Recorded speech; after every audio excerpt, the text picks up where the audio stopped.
भगवान विष्णु के यहाँ तो बैकुंठ था, ब्रह्मा जी के पास में ब्रह्मलोक था, इंद्र जी के पास में इंद्रलोक था, शंकर जी के पास कैलाश धाम था। कैलाश फ्रीज था, जम के बोलो जरा, नहीं, कूलर था, एसी, पलंग, टेबल, थाली, बर्तन, गैस, चूल्हा, लकड़ी, भाटा, कुछ भी नहीं, कुछ। जब पार्वती जी का विवाह हो रहा था, इस प्रसंग को हम कहेंगे जयपुर की कथा में, जब ईसर जी और गोरा जी का विवाह हो रहा था, उस प्रसंग का वर्णन करेंगे। परंतु उसी का थोड़ा सा प्रसंग अपनी जिंदगी में उतारिएगा, थोड़ा सा प्रसंग। हिमालय राज ने ढेरों सामग्री तैयार कर हिमालय राज ने कन्यादान के लिए ढेरों सामग्रियां तैयार कर खूब।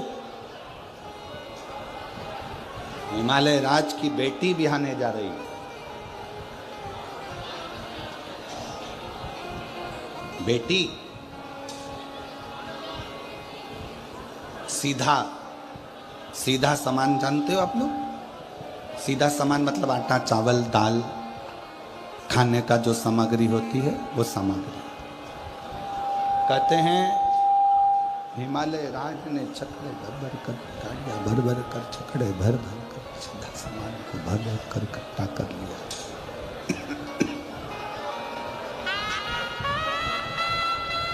इतनी गाड़ियां, इतना छकड़ा सामान सीधे का भरा। मेरी बेटी के घर में 1 साल तक अन्न की कमी नहीं पड़ेगी, इतना अन्न का सामान गाड़ियों में भरा हुआ था। रतन, माणिक, सोना, चांदी, हीरा, पन्ना इतना भरा था, इतना भरा था कि बेटी के जीवन में कोई दुख ना। सारा सामान तैयार, कन्यादान हुआ, भावर पड़ी।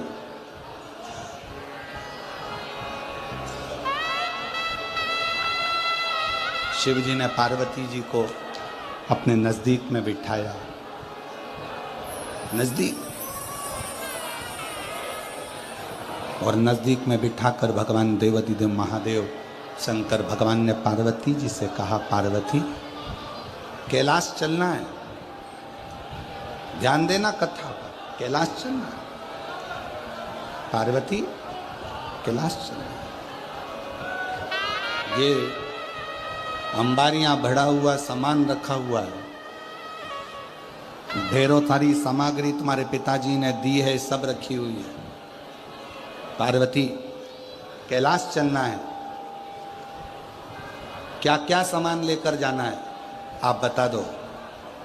पार्वती जी कहती हैं, भोलेनाथ जी ये सब मेरे पिता ने दिया है, मुझको नहीं आपको दिया है, अब आप क्या लेकर जाना चाहेंगे वो बताएं। शंकर भगवान नंदी पर बैठ गए, पार्वती जी का हाथ पकड़ा, पार्वती जी को नंदी पर बिठाया, हिमालय राज को हाथ जोड़कर कहा, ये सारी सामग्री आप रखिए।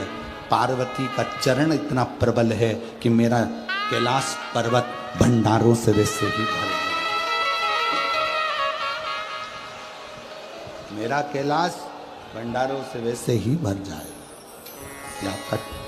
एक लड़की का जो चरण होता है, एक बेटी का जो चरण होता है, वो अंबारियां खुद देता है स्वयं।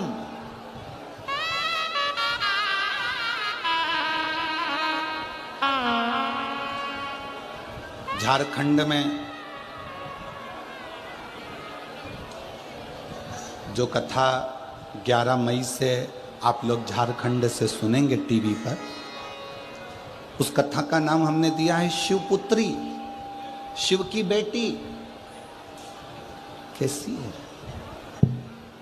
शंकर की बेटी, कैसी होना चाहिए, और शंकर की बेटी ने क्या क्या अपने पिता से मांगा और क्या क्या पिता ने अपनी बेटी को दिया, उस कथा का भी स्मरण आप टीवी पर जरूर करिएगा और बन सके सुने आप, झारखंड आके मना नहीं।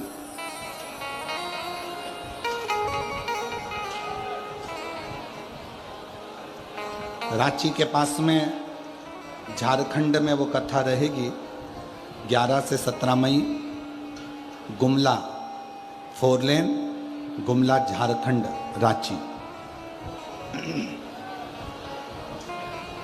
उस कथा का नाम है शिवपुत्री, शिव महापुराण की, शिव की बेटी।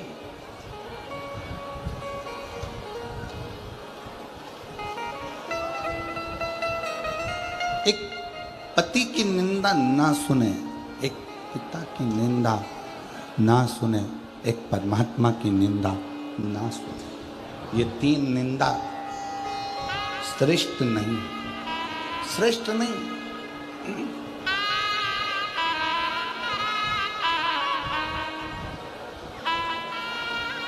एक निंदा लक्ष्मी जी ने माता पार्वती जी से कह दिया था, हे पार्वती मेरे सोने के महल देख, मेरे सोने के पर्णकोटे देख, मेरे सोने का कलश देख, सोने का घड़ा देख, सोने की दीवार देख, सोने का कालीन देख, सोने के झाड़ देख, सोने के वृक्ष देख। लक्ष्मी जी ने जब पार्वती जी से कहा था और आखिरी में पार्वती कुछ भी नहीं बोली, फिर लक्ष्मी जी ने कहा, एक मेरा पति जिसने मुझे स्वर्ग दिया और एक तेरा पति जो तुझे कैलाश की गुफा में लाकर शमशान में पटक दिया। एक मेरा पति है, एक तेरा पति है।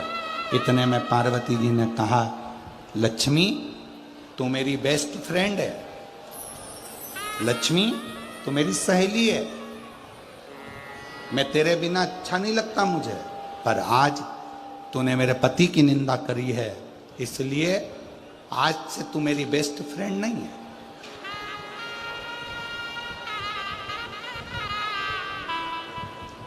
लक्ष्मी जी ने कहा पार्वती से, तुझे बुरा लग गया? नहीं, मुझे बुरा नहीं लगा। तूने मेरे पति का अपमान करा। जिस सोने के पर्णकोटे की तू बात करती है लक्ष्मी, जिस सोने के महल की तू बात करती है, जिस सोने के वृक्ष की तू बात करती है, ये तो मेरे पति के तन पर लगी हुई भस्म, एक चुटकी पटक दूं तो ये सोने की अम्मारियां तो मेरे पति के भस्म में रखी। चपटी भभूत में है हे गंगधार मुक्ति द्वार ओम। मेरे पति के शरीर पर लगी हुई भस्म एक चुटकी निकाल कर डाल दूं तो ऐसे सोने के महल, तू एक स्वर्ग की बात करती है।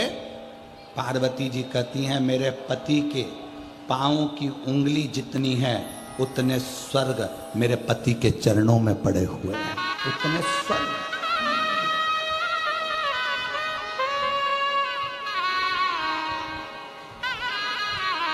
दूसरे के घर का पर्दा देखकर अपने घर के पर्दे मत बदलो। दूसरे के हाथ की चूड़ी देखकर अपनी चूड़ी बनाने का मन मत करो। दूसरे के घर का बंगला देखकर अपने बंगले की चाह मत करो। पति से कभी मत कहो कि कर्जा करो।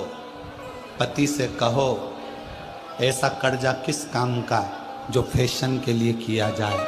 कर्जा नहीं, आप एक काम करो, बस बच्चों का भरण पोषण। क्या करूं, क्या करूं मैं उस धन का। पार्वती जी कहती है मेरे पति के शरीर पर लगी हुई भस्म की एक चुटकी कई स्वर्गों का निर्माण कर देती, कई स्वर्ग। जीवन का सबसे बड़ा सुख क्या है?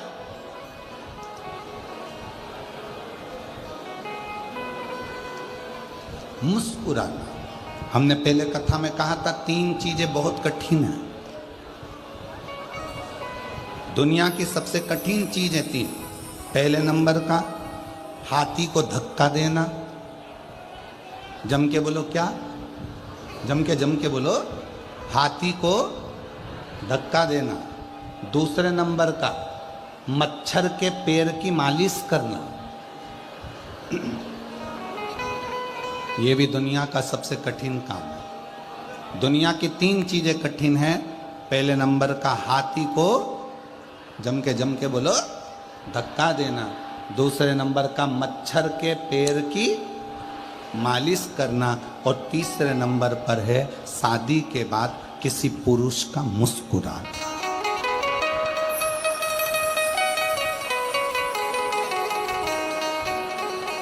शादी के बाद अगर कोई पुरुष तुम्हें मुस्कुराता हुआ दिखे तो समझ लेना कि दुनिया की सारी दौलत इसको प्राप्त हो गई। ये मुस्कुरा,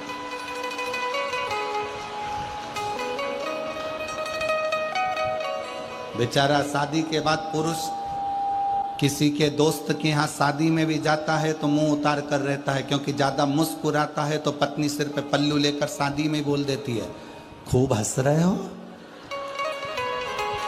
घर में आते से तो तुमको बिल्ली काट खाती है, एकदम मौन हो जाते हो, और यहां इतना मुस्कुरा रहे। अभी चलो घर, तुम फिर बात कर।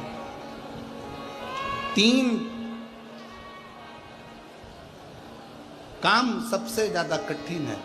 3 एक हाथी को धक्का देना, दूसरा मच्छर के पैर की मालिश करना, और तीसरे नंबर पर है शादी के बाद पुरुष का मुस्कुराना। बहुत कठिन। जब भी घर में आता है ऐसे आता है जैसे,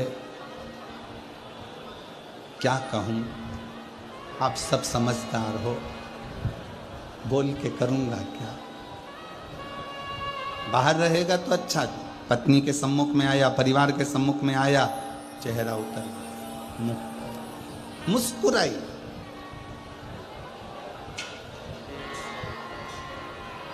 पार्वती जी कहती हैं, मेरे पति के तन पर लगी हुई भस्म एक चुटकी गिरा दूं तो स्वर्ग ही स्वर्ग है, स्वर्ग ही स्वर्ग।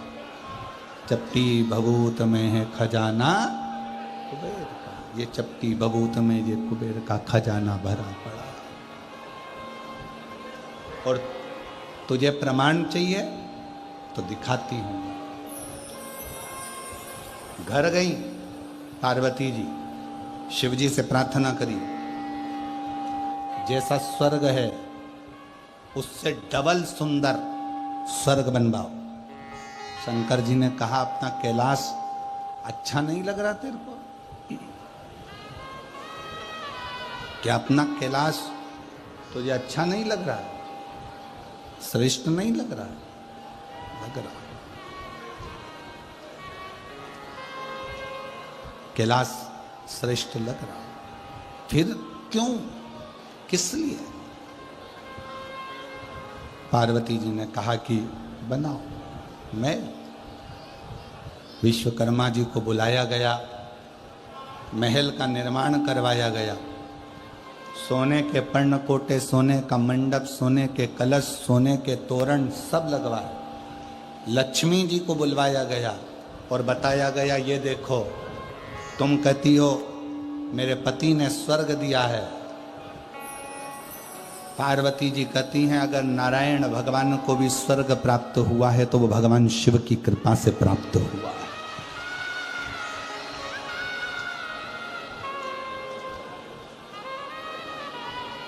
विष शंकर भगवान ने पिया है, विष शिव जी ने पिया, और अमृत सबको दिया है, अमृत सबको प्रदान किया है,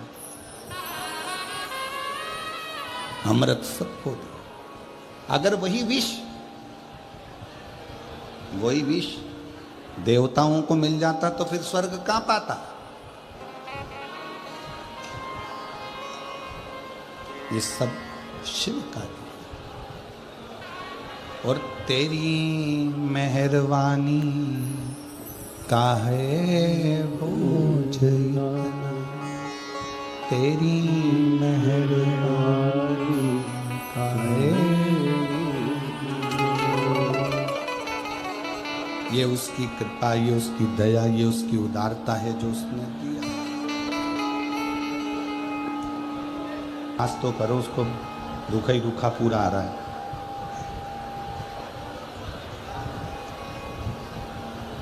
शिव की कृपा से जो वैकुंठ प्राप्त हुआ, उसका दर्शन स्वयं मां लक्ष्मी को करा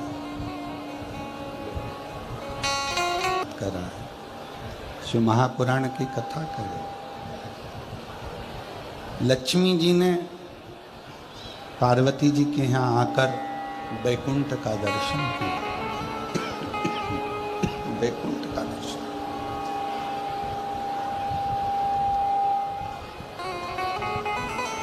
समझ में आ गया माता लक्ष्मी जी को कि शिव जी के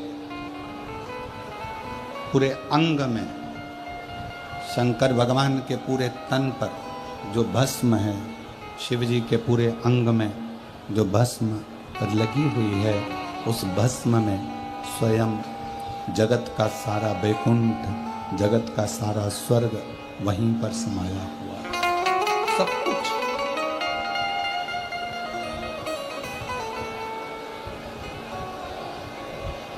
बस जिसने दिल से भजा। कई ऐसे भी हैं जो भगवान शंकर को भज नहीं पाए, आसक्ति में लगे रहे। कई ऐसे भी, जैसे विदल और उत्पल, दो असुर, विदल और उत्पल दो ऐसे असुर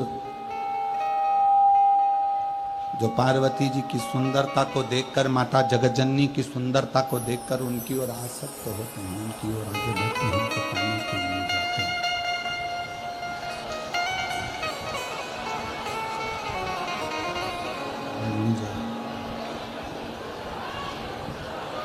जो